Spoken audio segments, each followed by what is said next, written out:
A young ARCA driver gets suspended for retaliating in perhaps the dumbest way possible, and the NASCAR Cup Series may very well be headed to Canada next year.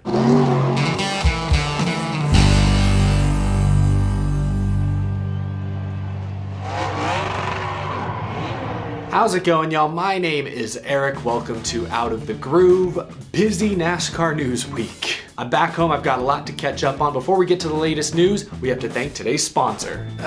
This episode of Out of the Groove is sponsored by Hampton Farms. Hampton Farms peanuts are flavored inside the shell, they're high in protein and grown right here in the USA. Hampton Farms is a family-owned company that just reached their 75th anniversary, much like NASCAR. Summer is here, which means baseball season is in full swing.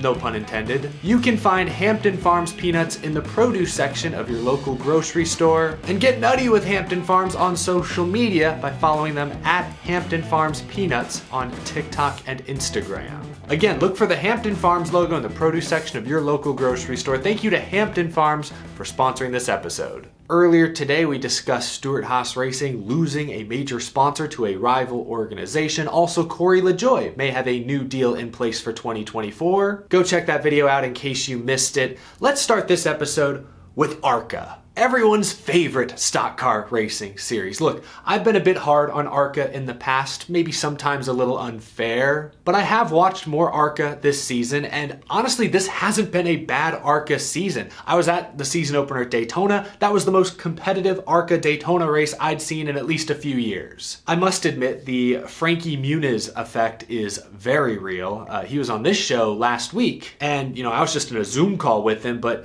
I could feel his enthusiasm for racing, for the series, for stock car racing as a sport. I could feel that enthusiasm through the screen. It was infectious. It's hard not to be a Frankie Muniz supporter after talking racing with him for 20 minutes. So he has given me more of a reason to care about the ARCA Menard series this season. But again, the racing has by and large been pretty good. That is, unfortunately, until Mid-Ohio this past weekend put some stereotypical ARCA shenanigans back on full display. 21-year-old Dean Thompson was racing his teammate, 16-year-old Sean Hingorami, for the lead. Hingorami got into the back of Thompson a little. Thompson didn't like that, ran Hingorami wide, caused the 15 to spin. Sean Hingorami remembered that, and on the final lap, Dean Thompson was battling to hold on to second place. Sean Hingorami, a lap down, turned into his teammate, wrecked them both, ran them both off into the sand gravel trap, took himself and his teammate out of the race, and was suspended by ARCA this week. That's right, you messed up if ARCA stepped in and suspended you. ARCA's statement read, "The penalty is for violation of the 2023 ARCA Rulebook Section 12-8.1, which references ARCA member conduct guidelines, and Section C and D, which reference intentionally wrecking another vehicle, premeditatedly removing another competitor from contention when not racing for position, and waiting for another competitor and then taking action." So the ARCA rule against intentional wrecking reads a bit differently than NASCAR's version of that same rule. I thought that was actually kind of interesting. ARCA seems a little more specific, less vague. It's worth mentioning that Sean Hingorami was already in hot water with ARCA officials after spinning Bob Schacht earlier in the race. Bob Schacht is a veteran racer. I believe he's like 70 years old. He didn't hold back against Sean Hingorami afterwards, talking to Front Stretch. Schacht said, quote, "Kid's an idiot. Spotter told me he was coming, so I stayed to the inside there. He didn't waste any time. He just spun me out. I'm old school. I'll get him at Watkins Glen maybe. It'll be big. I'm not going to spin him out. I'm going to wreck him." Oh man, I must admit, I didn't know anything about this Sean Hingorami kid until I did some Googling. He might have some talent, but it's so hard to tell in ARCA these days. It's just so expensive to race in ARCA, let alone to be competitive, and the payouts just don't come close to covering your costs. Funding. It's all about sponsorship. So I don't know if this Sean Hingorami kid actually has talent, if he's a legitimate Toyota prospect, or if he just has rich parents. I don't know. The problem with ARCA right now is there's such a wide disparity between the haves and the have-nots. You have dozens of teams and drivers on completely different agendas with vastly different budgets, completely different goals, completely different experience levels, all sharing the same racetrack. You've got factory-supported teams and family-owned teams, like Greg Van Aert won Daytona. A few weeks ago, he wasn't sure he could finish the season. ARCA has a lot of issues. I don't really know how to be constructive because I don't really know how you fix it. ARCA certainly has a place somewhere in the stock car racing pipeline. Kids have to learn somewhere what they can and cannot do, right? Preferably before they get into NASCAR and are racing in front of millions on Fox and NBC. But the wide disparity in ARCA right now leads to goofy shenanigans like this from time to time. Imagine being so unhinged you get suspended in ARCA. And how many starts has Sean Hingorami made? Like a few? He's brand new to this series, my goodness.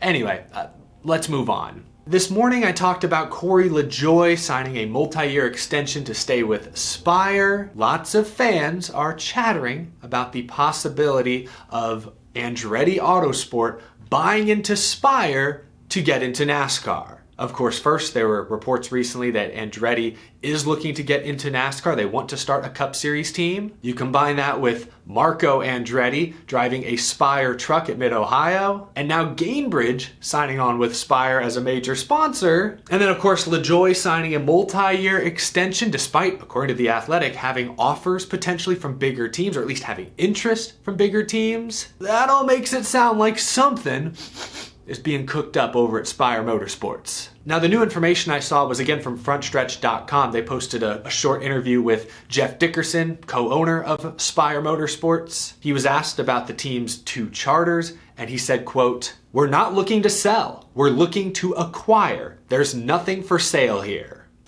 So this, I think, eliminates the rumors that Andretti could come in and buy Spire outright, similar to what Trackhouse did when they bought Chip Ganassi. But I don't think this eliminates the possibility. Again, this is just a rumor, and it's still fairly baseless at this point, but I don't think this eliminates the possibility of a team like Andretti buying into Spire, and this becoming like a joint effort, similar to Petty GMS a couple years ago. Or Keselowski buying into Roush, maybe that's a better example. Not sure what's gonna happen, but this is an interesting rumor. I'm enjoying following along. Just wanted to share that interesting quote with y'all. Final topic, how many viewers out there are from north of the border? What kind of Canadian audience do we got here on Out of the Groove? Because it sounds like the NASCAR Cup Series may be coming your way sooner rather than later. Bob Pockrass, writing for Fox Sports, I'll link the full article down in the description below, wrote this yesterday. Industry personnel have indicated that they have been told to get their passports ready to race in Canada as early as next year.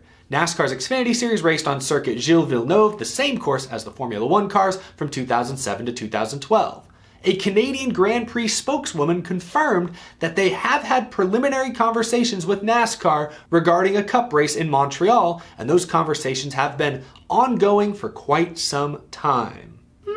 Pretty big scoop here from Bob Pockrass. Far from a sure thing, but it sounds like NASCAR is at least trying to get Montreal back on the schedule. Not just the Xfinity schedule potentially, but the Cup Series schedule for the first time ever. That would be huge. NASCAR's Canadian fan base, I believe, has been largely underserved in recent years, especially post-COVID with border issues, what have you. Bringing the Cup Series cars to a world-class venue like Circuit Gilles Villeneuve, I think is a no-brainer, especially after the success of the Chicago street race, with Shane Van Gisbergen having success, other international stars, road course racers like Jenson Button, Kimi Räikkönen. We have Kamui Kobayashi set to race later this summer. More international eyeballs are on NASCAR right now, post Le Mans especially, than in a long, long time. I think it's smart for NASCAR to capitalize on this. And I think Montreal is a great track that I think the next-gen Cup cars would race tremendously at. So I hope this happens. It's not a sure thing, but I hope it happens. There was one other interesting tidbit in this Fox Sports article. Bob notes that NASCAR has talked to the city about running a street race with New York City as the backdrop. Although it sounds like logistics and scheduling have made that difficult at this time. So it doesn't sound like a street race in New York is coming anytime soon. Chicago next year is still up in the air, still an unknown. I think the mayor of Chicago has like 6 months to decide whether or not the city wants NASCAR back. So we'll have to wait and see on that. But Montreal, I'd be a big fan if that were to happen. Cup Series racing at Circuit Gilles Villeneuve. I love it. Hopefully it happens. I don't have much more to add. I just wanted to share those reports from Bob Pockrass. Again, I'll link the full article down in the description below. Some good quotes from Jeff Gordon, Brad Keselowski, and others in there. But that is going to do it for this episode, I believe. Thanks for watching, y'all. If you enjoyed, please leave a like. Again, if you're new to the channel and you love NASCAR, be sure to hit that subscribe button so you stay in the loop on all the latest stock car racing news. And thank you to my Patreon supporters for your very generous support. I really appreciate each and every one of you. Slinger Nationals are tonight. Eric Jones, William Byron, Chase Elliott, Ty Majeski, Matt Kenseth, I think a few others racing. I'll be tuned in for sure. I will see you again likely tomorrow. Again, check out my episode from earlier today. If you missed it, it's probably along the side here, or if you're watching this on your phone, it's down there somewhere. Scroll a little bit. Don't be afraid to use your fingers. Get your workout in for the day. Thank you so much for watching, y'all. I'll see you in the next episode.